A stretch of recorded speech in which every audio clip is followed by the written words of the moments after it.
Hello everyone and welcome back to this Football Manager 2017 experiment where we take a look at what would happen if you put a 40-year transfer embargo on the top 5 leagues in Europe and also the 3 biggest teams in Portugal. Now, we last time got 1 year past the transfer embargo and we saw that Aston Villa had won the league back from Newcastle, but that most of the big English teams, or classically big English teams, were still down in the Championship and hadn't really progressed at all, and they also weren't spending much money. A lot of people did point out that will be mostly down to the lack of reputation that those clubs now have, while teams like Aston Villa and Newcastle are enjoying massive reputation which will allow them to attract the best players. But I can only assume that that money is eventually going to catch up and put them back at the top of the English game.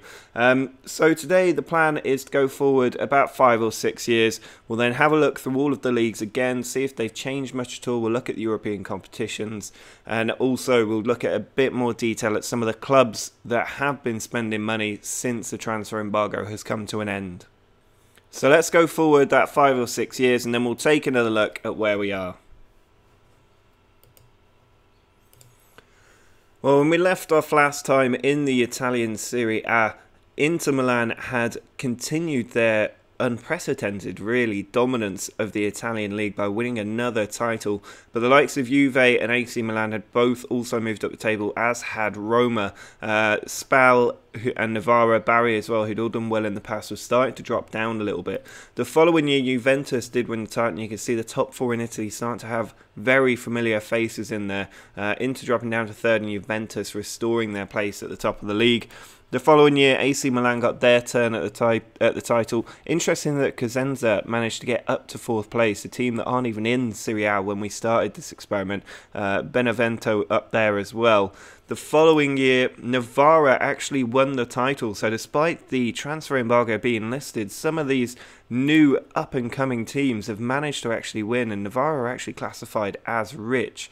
If we look at their competition record, you can see that they have won Serie A now a couple of times, finishing runner-up 3 times as well. So good that some of these teams are still competing at the top level. The following year, though, back to normal with Juventus taking the title. Good to see Spal up there as well, but not a good season, that one, for Novara. They dropped down to 5th place after winning the title. And then last season, Inter Milan won the league again. Novara back up to 2nd. Spal still in there and fighting. And then the following year, Juventus again with another title. Novara still up there though. So we can see that it's actually a nice healthy mix now, despite the amount of money that has been spent by some of the bigger teams. It's actually Juventus the biggest team spending money, but Spal is still up there, putting a bit of cash out there. The season before, Inter Milan with the biggest Italian transfer, but not a lot of money. Most of the big transfers are players leaving Italy, which reflects their status as a league, but still not a lot of money being spent at all by any of the clubs. I mean, the year before that, the Lazio at 15 million, the biggest Italian transfer. Roma actually at 17.75. But you can see that there is just no money being spent whatsoever by the Italian teams, which is a little bit perplexing. I can only assume it's because sponsorship deals have run out and not been renewed for the biggest Italian clubs. And Juventus spent a lot of money. They may well be under some form of transfer embargo, but they're actually not. So yeah, I'm not really sure why the Italian league are not spending money, and they're losing a lot of their best players abroad, which is allowing teams like Novara to continue to compete and win at league titles, even though Juventus now have the ability to spend as much cash as they like. Now, in the Portuguese league, we saw that Vitória Guimarães had managed to usurp Braga at the top of the table. The following year, it was Ferreira who actually won the league as well. Sporting coming back up to 2nd place, Benfica in and around there. Porto dropped out of the 1st division a little while ago and still haven't come back. Sporting taking another title before Ferreira came back to get one. Good to see Arouca up there as well. Sporting with another one. Braga very much dropped off the pace, and finally Benfica managed to win a title, and we return return to the classic top two, Sporting and Benfica up there. Porto, having been relegated, absolutely nowhere to be seen. I don't have the second division loaded in Portugal, so no idea where Porto are. They did finish runner-up in the 52-53 season, but otherwise there has been no sign of life from Porto. If we just click on their club screen, you can see they're down in the third division in Portugal. What a fall from grace that is. They've absolutely just free-falled after getting relegated this season. 2 relegations in a row. They managed to come back up, but then got relegated again and have been down in the third division of Portuguese football ever since in their 61,000-seater stadium. And they have suffered a permanent bit of damage there to their history. One of the great clubs of Portugal relegated to the third tier. So a real impact of this experiment being highlighted in the Portuguese league. Now in France, we knew Racing Club de Lens was still dominating the league, but we were looking to see if PSG and Monaco could get back competitive. But still, Racing Club de Lens, only 4 games where they didn't take maximum points. PSG up in 3rd place, Monaco in 7th. Good to see Sochaux Montbéliard really competing, getting a couple of consecutive second places. Racing Club de Lens still storming the title. PSG managed to come back up a bit more. Monaco flirting with relegation a bit that season. The following year, again, Racing Club de Lens with that title. They have got the French League absolutely sewn up. Havre making a surprise appearance in 2nd place. And then last season, Racing Club de Lens, another title. Nobody can get anywhere near them at the moment. I mean, that is the most impressive period of dominance I have ever seen on this game. The fact that nobody has managed to come back and get them, even about 7 years after the transfer ban ended, is just sensational. They've got incredible reputation, and their finances are actually pretty poor. They are not a rich club, but they carry on bringing in players and making the most of what they've had available to them. You can see Toulouse got absolutely raided this season, but the French teams are a little bit like the Italian teams, not spending an awful lot of money. PSG do have cash to spend, but it's not really having an impact for them. Racing Club de Lens not spending a penny really, £23 million on one player that season. But there's not huge amounts of money being spent again. And it's as if all the money has just been sucked out of the game completely because of the transfer embargo. I was expecting huge spending sprees, but that is just not what has happened. I mean, this season a little bit more being spent, but still not anywhere near the levels that they were before, especially from some of the big teams. Monaco as well have absolutely disappeared. They're not spending anything. PSG and Racing Club de Lens are in a bit of an arms race, and Lille suddenly firing in with a huge transfer outlay. What is that about? If we look at their transfer history, 95 million this season, and last season 193 million, 161 million. So Lille absolutely gunning for it in the French League, trying to get back up there and win the league. They do have a rich club and an owner who loves the club. If we look at their finances, you can see they've got a front-end sugar daddy. That is why they've been taken over by a sugar daddy and are competing in that French League for the title. So very interesting stuff there.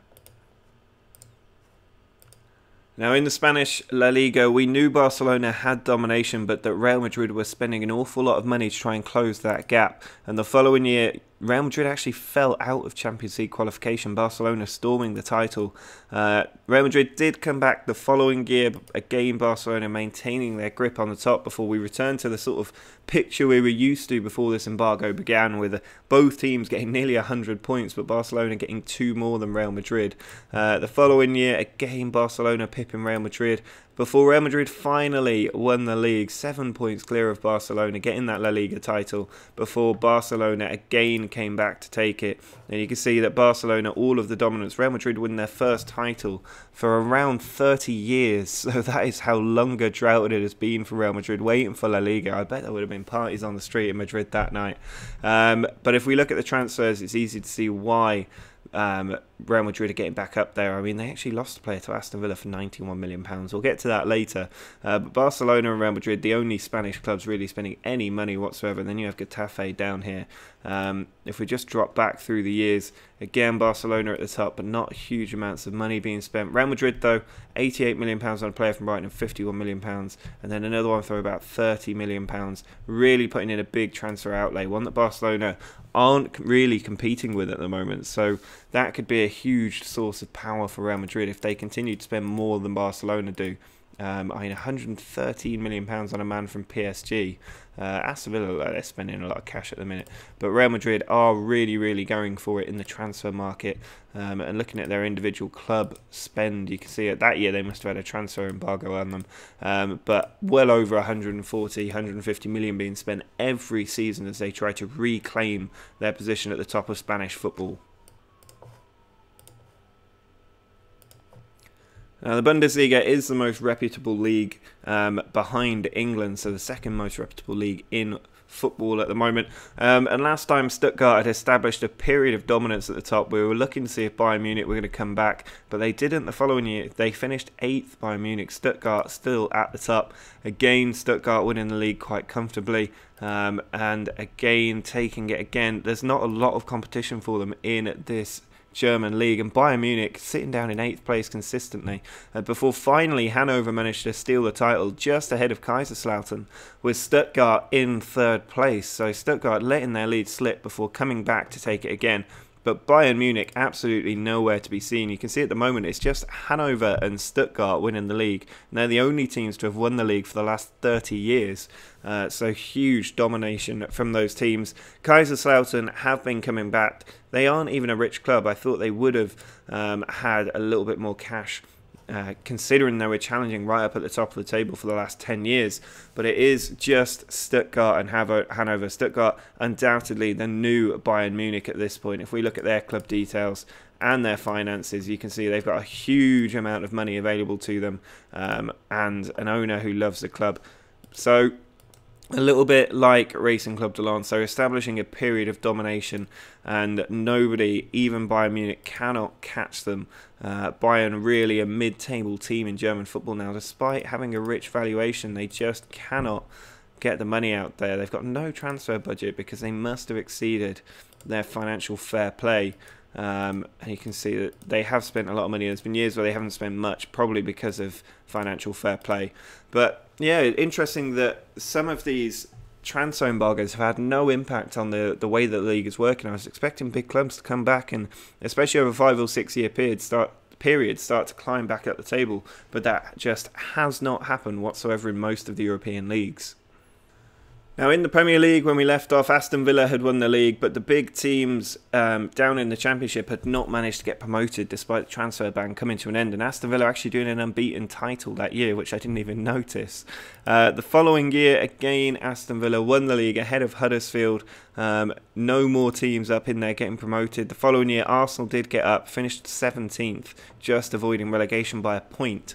But Aston Villa with another title, one ahead of Newcastle. The following year, Newcastle did manage to get the title, but Arsenal got relegated, and still no sign of Manchester United or Manchester City. The following year, again, Newcastle retaining their title, which is what I like to see, but just none of these huge clubs returning. Aston Villa did win the title last year, and then in the final season, Newcastle managed to come back and get the title. And finally, Manchester United and Arsenal both up and established in the Premier League. It's taken enough blooming time. But if we have a look at the past winners of the Premier League, you can see it's Aston Villa and Newcastle fighting for the title now. Wolves had that nice period. Brighton had a good period of dominance too. But it's definitely between these two clubs as they go forward. So it'll be interesting to see if clubs like Arsenal and Manchester United can get back up now that they've finally got into the Premier League. But if we drop down to the Championship and just look at this history as well, you can see Manchester United and Arsenal in there, Liverpool, City, Chelsea all down there as well. That's where we left off. The following year, Man City and United did manage to get up there, but they've just been sitting around in mid-table or just outside the playoffs. Liverpool nowhere to be seen, before United just missed out on automatic promotion. Liverpool outside the playoffs again. Manchester United up in 5th place as well. Arsenal did finish as champions that year, which got them promoted, and then Manchester United managed to finish as champions as well. Spurs got promoted last year, but the likes of City and Chelsea really struggling to get to grips with life in the Championship. Manchester United have been spending a lot of cash to try and get out of this league. They've been hit with financial fair play though, but you can see some years they've absolutely gone for it. £117 million being spent. And if we look at Manchester City, they've got to have been doing the same. They've got rich finances in their transfer history. As we drop back through the years, you can see that they've spent a bit of cash, but just nowhere near what they really should have been spending at the end of the transfer embargo. And it's the same story for Chelsea as well, but they don't actually have the cash, only secure finances. Liverpool, again, with secure finances. So it was Manchester United and Arsenal who were really going for it. If we look at Arsenal, who are currently in the relegation zone, and their transfer history, you can see that they did spend a bit of cash off the bat, £104 million in one season, and then £193 million being spent in one season, 131 last season. They are really going for it, and you can see that they will be one of the teams up there and competing at the highest level. The transfers in general in the Premier League are very, very expensive. Aston Villa especially have enjoyed flaunting the cash, 91 million being spent. Newcastle not in that remit at all at the moment, but Aston Villa really going for it financially. They are the big spenders in the Premier League, consistently signing players for £90+ million, and that is why they've been competing at the top. Newcastle not so much doing that, but they are still very competitive. They're worth over £1 billion. They're a traditionally big English club at this point, which is good to be seeing as a Newcastle fan.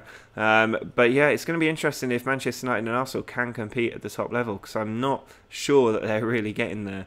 And we're now 7 years past the transfer embargo and they're only around mid-table. Arsenal's still down in the relegation zone. I don't think they're coming back. I think that now they are kind of where they are. It's going to take them 20 years to get back into the top four and compete against teams like Villa and Newcastle at this point. So they could have permanently dropped out of their position at the top of the football table. Now, in the Europa League, when we left off last time, Huddersfield had won the competition. The following year, it was Sevilla who won it. Only Reading in at the semi-finals for English clubs, Barnsley in the quarters. The following year, Real Madrid managed to win it, that cash being spent finally starting to show a little bit. Ipswich making the semi-finals as well. Dusseldorf actually have come out of nowhere to win the Europa League. They haven't even really registered on the radar of German football while we've been going through this experiment. Barnsley in there as well for England. Brighton did manage to win the Europa League, a little bit different from the times they were dominating the Champions League. And then Barnsley finally managed to win their Europa League, beating Bilbao 3-1. And then last season, an all-English final, Huddersfield getting the better of Ipswich. But English teams' domination of this competition returning a little bit towards the end, but it has dropped off in this little middle period here. They were winning it very consistently before then, but it's good to see a very diverse range of English teams winning this competition and adding European silverware to their trophy cabinets.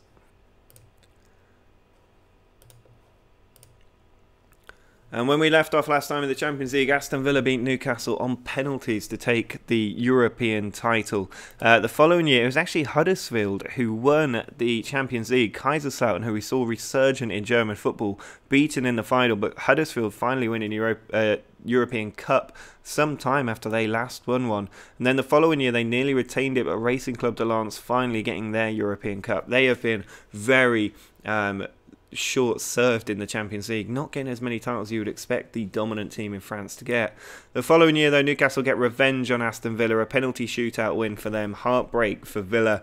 The following year, again, Newcastle really rub it in, a second consecutive penalty shootout win over the Villa, and then again at Newcastle with another third consecutive Champions League title, beating Racing Club de Lens to it, and then finally a fourth consecutive title for Newcastle. That is exactly what I like to see. 4 consecutive titles for Newcastle. I don't think any other team has managed that at any point in the history of the Champions League, possibly. Bayern got 3. Real Madrid did get 5 right at the start of the European Cup. So that is the challenge for Newcastle, to see if they can win it 5 or more times. But they've won it 4 in a row now, taking them up to 6, 7, 8, 9 European titles, one off La Decima, as Real Madrid was so desperate to secure, but absolute domination from Newcastle in Europe, unprecedented in this experiment.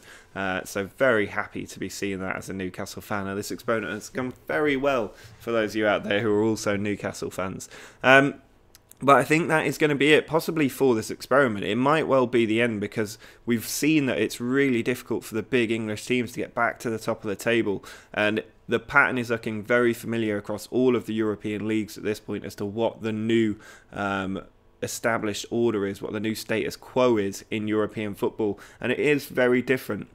This experiment has had a very, very big impact on the top table of European football. You only have to look at the past winners of the European Cup to see that. And the likes of Barcelona and Real Madrid still appearing in finals, but not able to lift a trophy at the moment. So it's definitely been a very interesting experiment to do. Drop a like on this video if you have enjoyed it. And also, if you are interested in one more part, maybe going 10 more years into the future, do let me know. Drop likes on the video if you want to see another part, and let me know in the comments as well. Subscribe to the channel if you want to see more experiments. There will be a new one very soon. And don't forget to follow me on Twitter and support me on Patreon if you don't already. But until next time, see ya.